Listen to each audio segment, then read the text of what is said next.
Hello everyone, thank you for watching us today. This is Medic Academy and today we have an incredible guest whom I'm going to introduce shortly.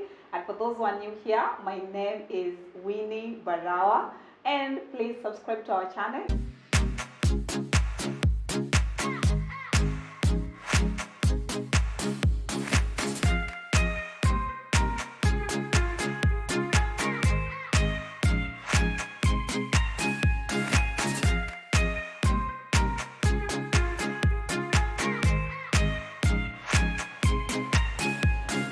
And this today's session is being hosted in an awesome studio by the name Gaze Photography. So if you're in Kilifi town and you've had an awesome event that you need framing or video coverage, please pass by. It's in Titanic Building, ground floor. Just as you can see, an incredible photo here.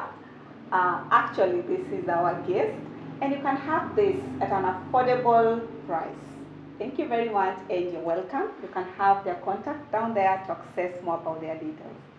So, to welcome you again, we've had an incredible experts before who've talked about interesting stories, including our recent guest by the name Nangolo, all the way from Namibia, who discussed about lupus erythematosus and her experience of how she survived and has been an incredible survivor in that. I have a new guest.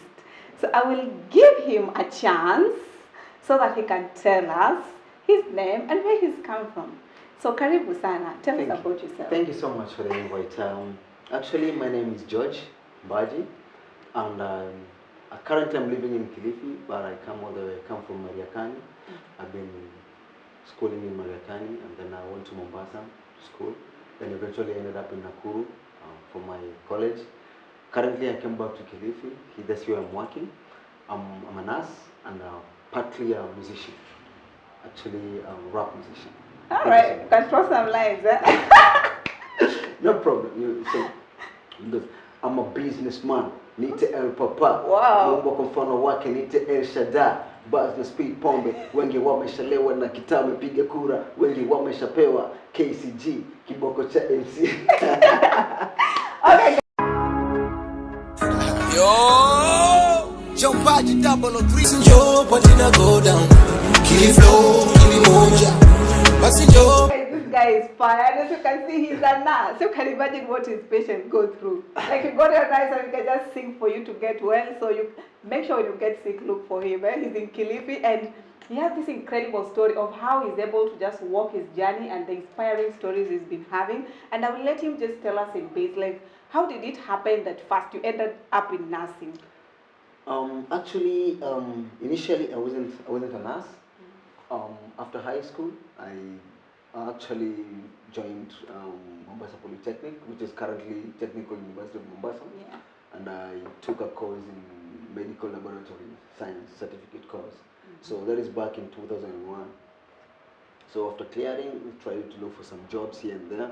Basically, they were locum jobs. They weren't permanent permanent jobs. So I did those jobs for around 4 years. But eventually, I was working in one of these hospitals. So something sparked my mind. Like, how am I going to be living like this? How is the future going to be? So I saw my future being bleak. So I decided I had to undergo a life-changing event. Okay. Which was to retake my cases. So when was this, when all this was happening? Like, could you reflect this particular season that you're going through when and how, like that journey for us? So after high school, because I cleared high school around 1999, so I joined TOM around 2000, and I cleared 2001. So I started working in small clinics in Mombasa, but then eventually a friend of mine who was working with the government, so got him to give me a job as a locum in one of the hospitals in Kaloleni. So as I was working in that hospital, that was back in 2004. In 2004, that's when it clicked for me that after some time, because of the money wasn't coming by, it wasn't enough. So like, what am I doing? I'm not getting enough of this. So it just clicked to me. Why don't I go back to school? So I went back home to my parents and asked my dad if it's possible for me to be able to go back to school. Then he said he doesn't have the fees to take me to school. But then I said, I could take the KCC. I don't have to go back and sit down in class and do it again. So you went back to school? I didn't go back to school. I went to ask my dad if he can take me back to school. But then I realized I will be just wasting my time. So what I did is I looked for all the syllabus from 1 to Form 4, all the syllabus at a particular time. All the secondary school books, like the whole library was all for you. Books and the books, the past papers of various schools. So I decided because I can't be reading and I don't have money, I went back to Mombasa. So I was living with a relative. But then it happened that I think it was becoming a burden there. So I decided to shift everything back home, where my parents were. So I went back home, which is Ribe. I come from Ribe, Mr. So I went back home and I decided to read from there. So basically, you're a genius, like you self-taught yourself. Okay, for real. I can't say I'm a genius, but That's genius. Just discipline. Okay. Just discipline. So what I did was like, that room was basically like a school. I used to have a small table. Okay. But then I only had a very small space for me to put my book. The rest of the table was covered with books. You could see syllabus from 1, all the books. Okay. 1, from 2, from 3, from 4, past papers, writing books were all around me. So actually, if I say I didn't dedicate myself, it would be an understatement. But I actually did dedicate myself. Okay. I was reading like 18 hours a day. Basically reading, doing nothing. So understanding that this time all you're putting your energies to study. So what were we studying for, and what were your focus subjects? My focus subjects were mathematics,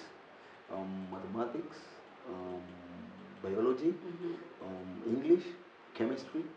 Because I was good in business, I didn't perform that well. Even biology was good, but I really wanted to get better grades. Okay. Actually, I improved my grades with over 50% because I had not performed very well. So I managed to get a C plan. I missed a C plus 0.1. My target was to go to university. Okay. But with even a C plus, I was going to university. Yeah. My plan was to get an A actually, but it didn't work out. It didn't work out for me. But I got a good grade for me to be able to go to the next step. So apparently, because I had already done work in hospitals, I fell in love with nursing. Wow. Actually, that's where I fell in love with nursing. So I felt like I'm in the wrong profession this other side. So I decided like, why don't I go do nursing? So when I looked at my grades and the entry grades for Kenya, for what do you call this, Kenya Medical Training College, I see I was qualified. So I applied. Fortunately, I got accepted. Yes, that's I went to college. So, but I didn't apply immediately. It took me around 2 years because I did my cases in 2005. So I had to stay because of financial constraints up to 2007. So I joined Nakuru MTC in 2007 September. That takes a lot of determination and understanding that you're from work environment as a lab technician, and now here you have gone back to secondary. Someone will not have considered that, and now you're here in a different college. You want to do shifting all that to nursing. Now I want you to put yourself. There's someone else who is aspiring to do something like that. So I want you to take them into your classroom. How was it now sitting again in class and rereading? Yet you'd already done all this. If you had the better chance, you would have finished all this 7 years ago. I think it's possible. No human is limited. That's what I can say. Yeah, no human is limited. I believe. I don't believe there's a stupid person. That's my personal belief. There is no stupid person. Because I'm telling you this because when I was retaking my KCSE, there's a friend of mine who's called Charlo. I met him at Lakani. We sat with him in the same class. I got a C grade. He got a B minus, and he was the sharpest boy in that school. You know what he told me? If you did all that, and you got this, I got a C grade. And you got a C grade. Why can't I do it in 9 months and get an A? Wow. Yeah, actually, I was living with parents because I was coming from Mashambani, so I went to town Mariakani again because my parents had shifted. So I went to town again, so I was introduced to him by my former English teacher. It's called Madam Mwako. Yes, so he told me, Mbaji, there's this guy that I want to give you, who's going to help you out, maybe a place to stay, exchange notes and stuff. Yeah. Actually, he really helped me a lot. So when we did that exam, that particular year, he got a B minus. He said, no, I'm not going to do this. But if you got that, there's no way. You inspired him. No way. Uh-huh. There's no way I'm going to do this. So he started trying to look for things to do, but then he said, no, he told his parents, I'm not doing this. I have to go back. So he went back to the same year, school the same year. And he got an A. Wow. He's currently an engineer. You know, those are the little things I think in life we do, and we think they're just passing by, but there's someone who just picks and learns a lot and gets inspired. And I know there's someone also is listening to your story and may have thought of becoming a nurse or becoming this certain career and they have given up. And I'm sure they'll come back and say, I'm glad I listened to this story. Yeah. And so here you're in nursing school, possibly you're almost completing. Tell us the transition, like when you're coming back now to the community, you of course you go to the wards and you're practicing as a nurse. And there's this perception mostly people have, like nursing is mostly lady-dominated or female-dominated career. So how did you break even into that? Or was it welcoming, or how is your journey generally? Actually, I believe it was welcoming, but you know, everything comes with a skill set. If you have a skill set for you to be able to do the good management, I believe you'd always be welcomed. No one will welcome someone who doesn't have the skill set. So what I usually say is, do your best to be able to learn something better for you to be able to help your people. So it's basically about what you have to offer. So if you don't have, maybe you went to, got all the training, but you're not doing as per the training.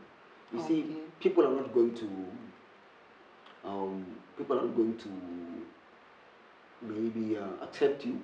You understand? Even your workmates, your patients, because you'll be doing not injustice to the patients. Someone will always notice that. Yeah. Someone, you see, like someone will notice this one is a good person at his work, this one is not. This one is better at this one is not. So it's basically about your skill set. So the moment you have the required skill sets, people will accept you and always want to work with you, irrespective of their gender. Yeah. So how do you now balance? How do you prevent yourself from having a patient who looks at you as G, the musician, and how do you now get yourself into the nursing mode? It's basically, I usually try to disintegrate these two characters. Basically, okay, there are traits that cannot be totally disintegrated, and then some people might misread them, but it's not basically doesn't basically mean that maybe you're doing the wrong thing in the wrong place or something. But I usually try my best to differentiate these two roles. So when you see me out here, you might, I live my life, because apart from being a nurse, you also have life to live. That's the problem with people out there. We understand that once you're a nurse, you're always going to be a nurse. But remember, as I'm out here, yes, I know that I have to be a nurse. Yes. But I also have a life to live. Yeah. Understand? There's and the other people, and then there's professional social. and there's the social one. Yes. So basically, when I'm out here, there's a place that I can't carry myself. Eventually, because I'm I'm a public figure, not a bigger public figure, but as me being as a nurse already, you're a public figure. Yes. There's a way that I can't act. Okay, because I'm also protecting the code of ethics. Okay, the code of ethics. But I also have a life to live. It's a kind of life that personally that's going to entice me, make me live me a happy life. I'm not be depressed. Okay. I have to have fun, definitely. So did you learn that you can sing, In fact, I remember I started writing music when I was around 16 years. I was still in high school. I had a whole book of music. I think. Oh, you're the guys who had Rihanna as the cover. Actually, those are personal rhymes that I used to write. Oh, okay. not the cover songs of people. No, actually personal rights. You know, we used to have those classmates. They have these booklets with Jay-Z and Exactly. and Beyonce's lyrics. I think I did that at some time. I think I did that at some Okay. time, but I wasn't writing them down. Okay. There are those cutouts from Nation Yes. newspaper, the cutout. But then I used to have my own book that I used to have lyrics. Unfortunately, that book came and got lost. Actually, initially, I never used to rap. I used to write lyrics, what do you call this? Rhythm and blues, R&B songs. But I came to realize my voice doesn't augur well with romance. I don't know. We should hear it. We should have it first before we say it's bad. You know, it's the audience that judge you, not yourself. I don't think I can even remember what I wrote. It's only maybe one song that I remember. I don't know, I can't even remember how it went. It's called Forget Me Not. I only remember 2 words. You tell us If the you are 2 gone, words. forget me not. All the things that I did, forget me not. It's not bad. Forget me. You should So, but sing it. actually, it didn't. I didn't feel like that kind of. So what happened was I started writing rap lyrics when I was when I was in Form 4. Now changed. I felt like I think I do better lyrics when I'm doing rap music. Okay. So that's when I started writing rap lyrics. So I wrote my first song there, and a few set of songs. Then after high school now, I joined Artwork Records. There's a friend of mine who used to be in school. Not actually joined, but I visited him here and there. One day, maybe another day I was there. So I recorded just one verse in one of his songs. I don't remember, I can't even remember the verse now, because you just go into the studio, maybe the written verse, you record, and then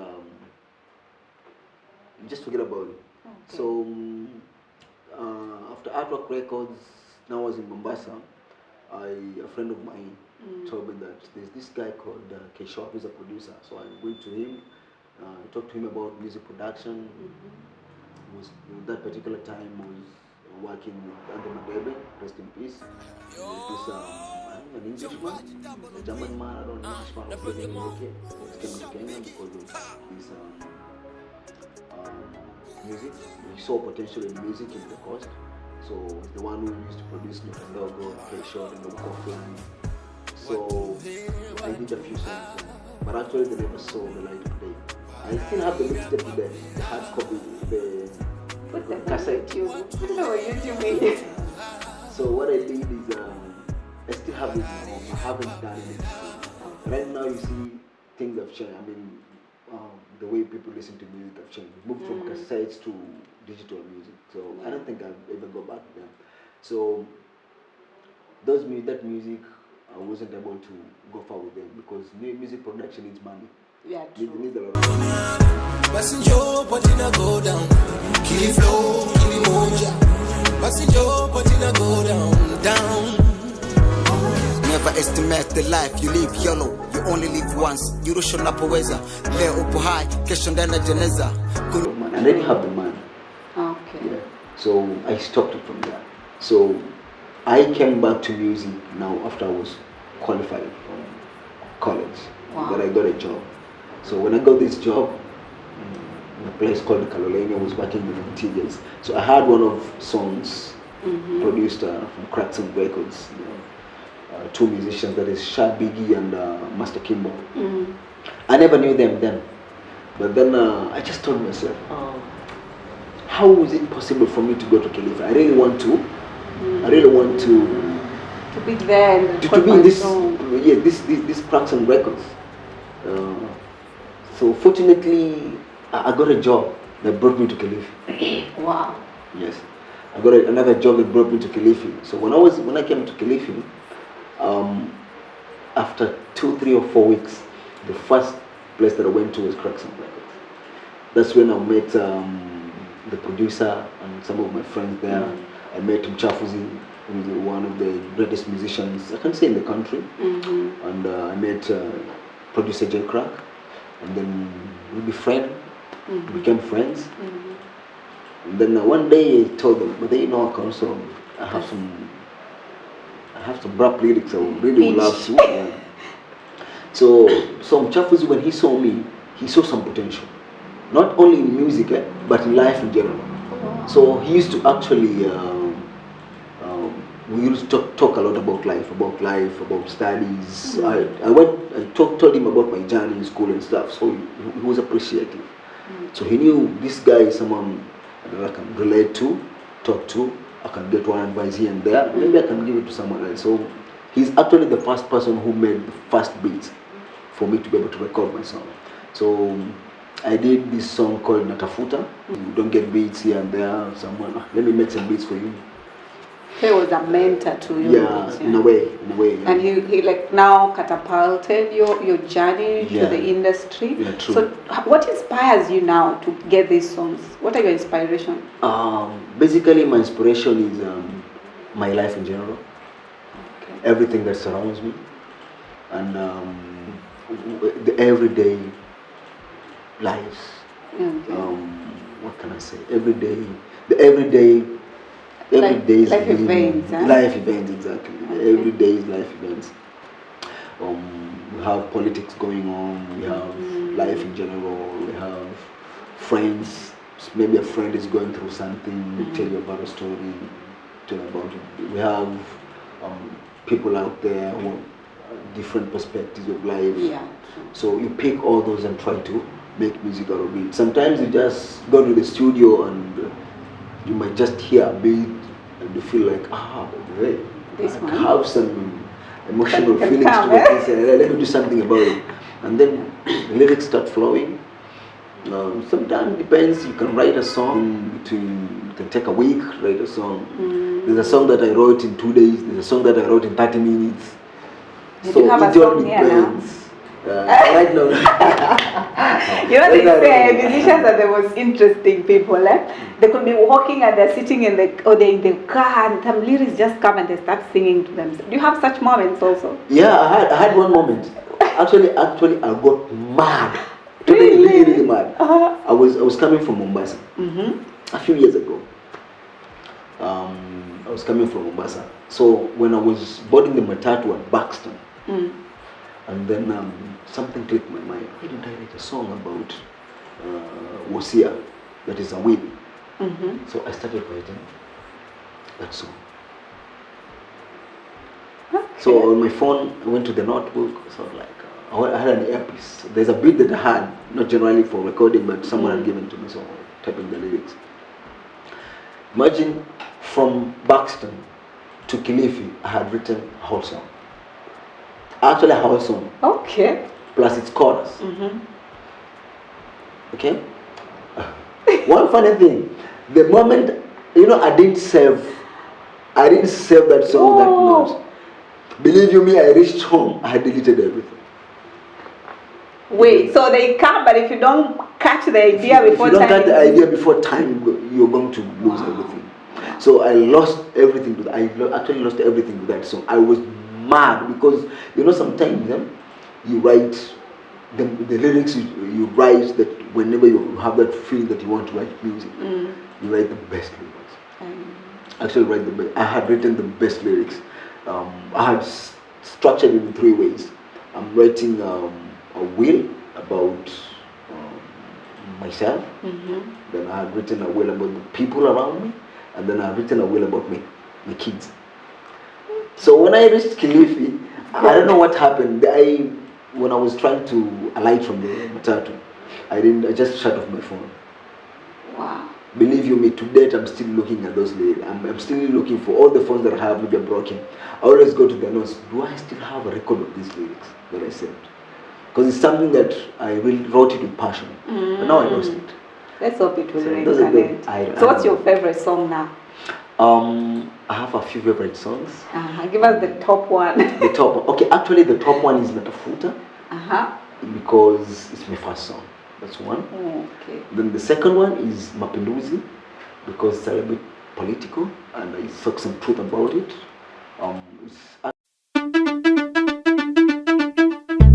Mbaji 003, Neko na Gucci B, UK 00, SL9, Gucci B, mapipi wa ukoo, man, yo, Mbaji, mwambie, Waambie sikiza hii wewe, waambie sikiza hizi punch za kufungua fikra, huwezi timiza gana kwa kulinda ubikra. Hizi basi openda lakini hazideliver na hazina hadha talent, lakini zina pose fever, wanadanganya sana. Actually one of the songs that went viral, I only did the first, I have Mapinduzi part 1 and Mapinduzi part 2.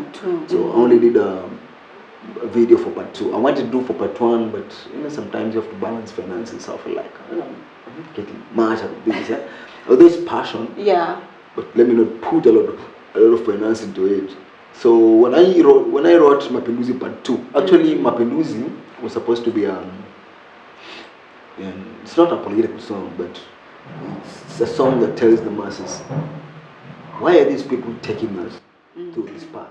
So we need to change everything. Mapinduzi is not a political song whereby we're going to say, hey, we don't want the government. No. It's we're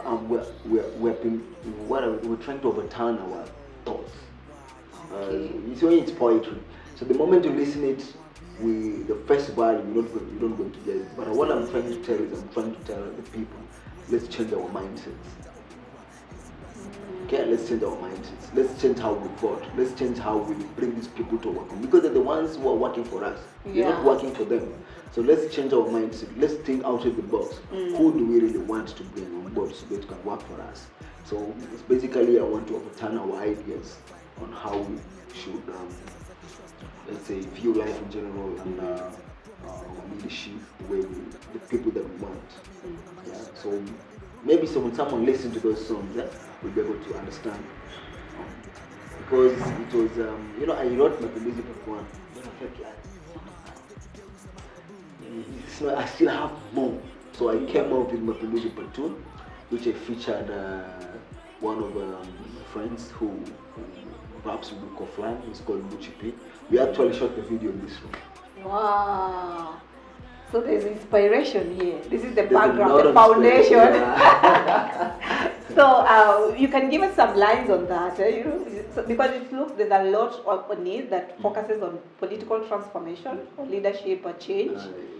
You we'll send people to the YouTube. You just send people to the YouTube. I love songs. I let people understand that. But the fact that you've come to this chair is because your songs are really, really inspiring. And the fact that this is a medic channel, I want other medic to see that apart from getting your stethoscope and your scrubs on and learning about the cell and its function, tell us more about you and let us understand that you can make impact using not only your skills, but even your voice can speak out.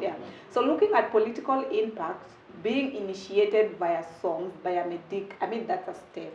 Who would have thought medics will sing? No one.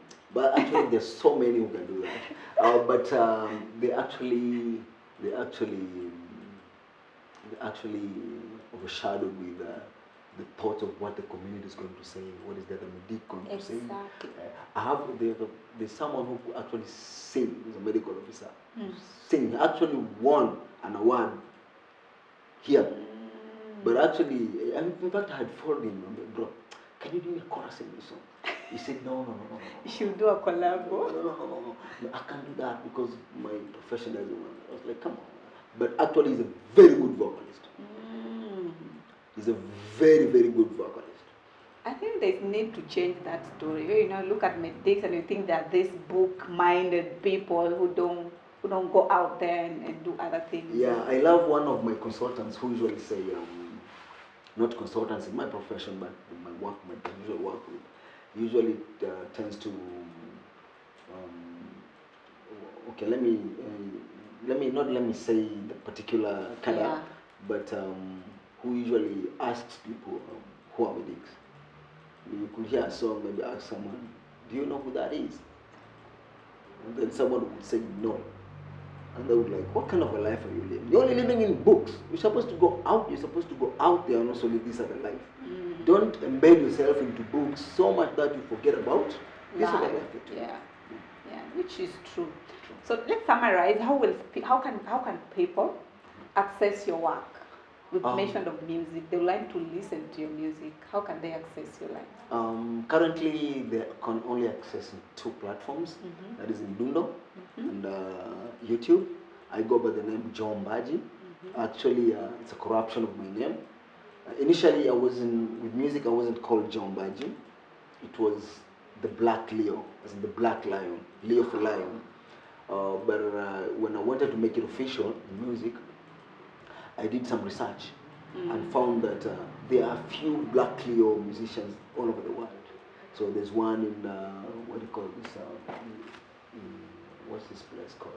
Sierra Leone, has its own label called the Black Leo Family or Black Leo Entertainment. There's another one I think in Europe.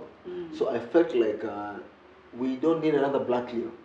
So what I decided to go with a corruption of my name. Yeah, okay. George, G-O, Joe, which actually has a meaning, and then Mbaji, which is my second name. Like, why don't I go with my name? Because my name is unique.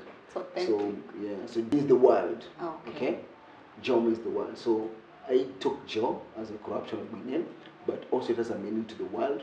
So it's George Mbaji to the world.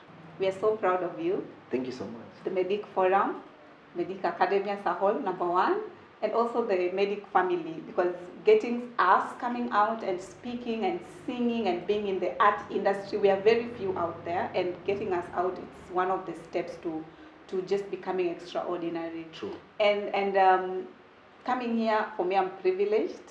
And thank you for sitting on that seat. Not Thank many you so come much. there. Thank you so much. So to sum it up, do you have a word for the public? What will you tell them as your parting shot?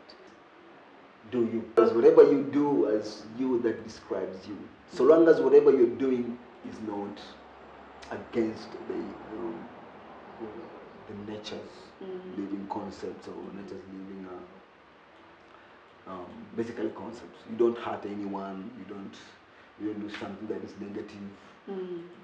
Something that is going to build the world. Leave this world better than you found it. Yes. But the bottom line is there's no one else like you. You're unique. Yes. So always do you, and everything is going to be okay. That's powerful. Thank you. So thank you so much, Gio Mbaji. And welcome again to my members here. Kindly remember to subscribe and follow Gio's channels. Like he said, he's on dundo.com and he's also on YouTube. And he's working on getting his songs on iTunes. And for us here at Medic Academy, we appreciate your time all the end. And as you always remember, do not forget to subscribe and hit the notification button. Until we meet again, bye-bye.